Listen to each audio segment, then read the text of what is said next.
Welcome back to the Cognac Jewellery School. Today we're going to be making a statement cocktail ring using this oval Lapis Lazuli.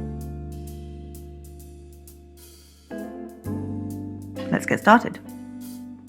The first thing I'm going to do is to create some half-round wire for the ring shank using this section from a recycled silver ingot that I melted down earlier. Using the rolling mill, I'm sizing down the wire in the square rollers to the gauge that I want, which is around 1.8 millimeters. And then reshaping into a half round with the half round rollers until I've achieved the profile that I want for this ring. This wire is now springy and work hardened, so it's back to the bench to anneal the wire. The annealing process will soften the silver and make the wire easier to bend when we create the ring shape. Once annealed, quench and then saw off the lengths required to make a perfectly sized ring. To create a ring shape, feed the wire across the mandrel while hitting it with a rawhide mallet. Follow the contour and round the wire as you go, continuing until the ends of the wire come together and form a circle. Once I have a circle I'm happy with, it's back to the bench to create the perfect ring join for soldering. The way I like to do this is to file the ends of the wire flat and then bring them together so that the ends of the wire are touching without springing back apart, with no gaps and no holes. Then, holding the ring at the point furthest back in the bench peg, with one finger on each side of the join, saw through the silver where the ends of the wire come together. This gives a perfect join every time. And now I'm ready for soldering. Place a fire brick onto a turntable and the ring onto the fire brick, and paint the join with flux. I'm using borax here. Place one small piece of hard solder on the join and heat the ring all over with a blowtorch. When the ring is nice and hot and the borax has bubbled and become glassy, concentrate the flame onto the join itself, moving back and forth until the solder flows. When the solder has run into the join, quench it in some cold water, check that the join is fully soldered, and pop it in the pickle.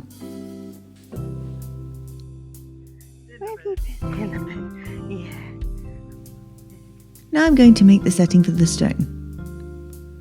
Take the stone and wrap some bezel strip around the circumference. Overlap it, mark it with a scribe, and cut it with a pair of snips so that the ends come together nicely. File the end square with a flat file and solder it in the same way that we soldered the ring join. Pop the setting in the pickle and hopefully the ring will now be ready to take out. Take the ring over to the mandrel and make sure it's perfectly round by sliding it onto the mandrel and giving it a good wallop with a rawhide mallet. First around one way and then the other until it's perfectly round. If it's a bit wonky side to side, give it a tap on a steel block too. Remove any excess solder using the rounded side of a half round file on the inside edge and the flat side of a file on the outside edge, and then polish the whole ring using emery sponges, working from the coarsest grit to the finest. I like to fully polish my elements before soldering them together as it makes the final polish so much more straightforward. Once the bezel setting is completely clean, remove it from the pickle and double check that it still fits the stone. This setting will have a solid silver back. To achieve this, place a flat sheet of silver a little larger than the setting on a cotter pin and place the bezel on top. Flux all around the join and place small pieces of hard solder at equal intervals all around the setting. Apply an even heat with the torch in a circular motion until the solder flows all the way around the join between the bezel and the backplate. Leave it to cool or quench and pop it in the pickle.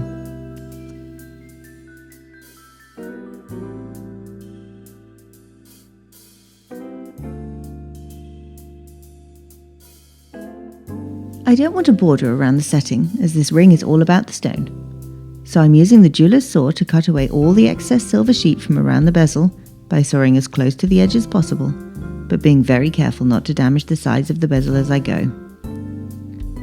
Any excess or roughness can be refined and removed with a flat file and then sanding sticks until the join between the plate and the bezel becomes invisible. Now I have the setting and the ring. It's time to solder them together. Place the stone setting face down on a fire brick and paint with some flux. Place 1 or 2 small pieces of hard solder where the ring and the setting will join, and position the ring shank in place with a pair of reverse action tweezers. Take extra care to make sure the ring is both perfectly upright and centered, and solder. Once the solder has run and the ring shank and setting are secure, leave to cool and pop in the pickle. Once the ring is pickled and I'm happy with the join, it's time to set the stone. Pop the stone into the setting to check the setting height. A blob of blue tack is really useful here to help get gemstones in and out of settings. And if necessary, file the top edge of the bezel to the right height, making sure that it's even all the way around. Pop the stone back into the setting, secure the ring into a ring vise, and set the stone.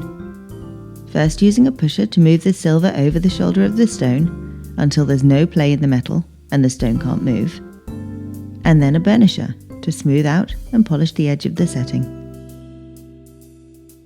Now all that remains is a final polish over the whole ring, and voila! A Lapis Lazuli statement cocktail ring.